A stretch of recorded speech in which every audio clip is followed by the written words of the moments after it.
Okay, so we calculated mu two different ways, and then we used them to find our percent error. So the first way was like the way most of the class did it, where you find, you kind of go through the system of equations, and you find that the tangent of theta, we found it to be greater than mu through a calculation. So therefore, mu has to be less than 0.46. So then the way we did it in our experiment is we calculated.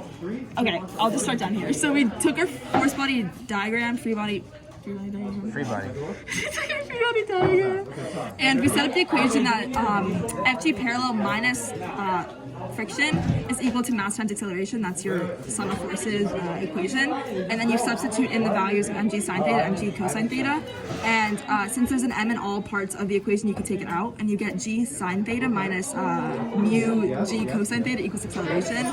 Then we used our experiment, which you'll see in a second, to calculate acceleration, and we found the angle at which the brick started moving, which is 25 degrees, and we found that mu was about 0.4, and so it checks out kind of. Our percent was 6%. Right, so in order to create the physical aspect, we made a real-life inclined plane, and we measured the angle to find the angle of the ramp, which would help us in our calculations later on.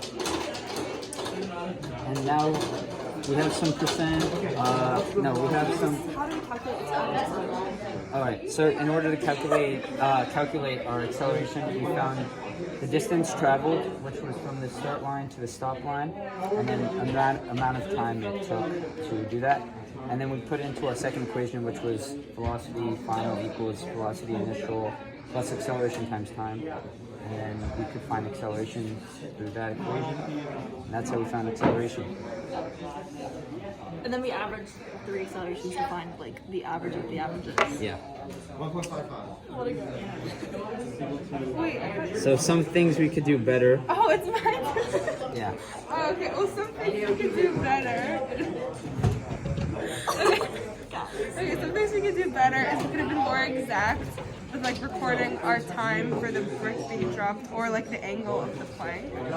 And then also another thing is that since the bottom of the brick is like kind of coarse, the texture, every time we dropped it down, it could have like made the wood smoother, which could have affected the friction.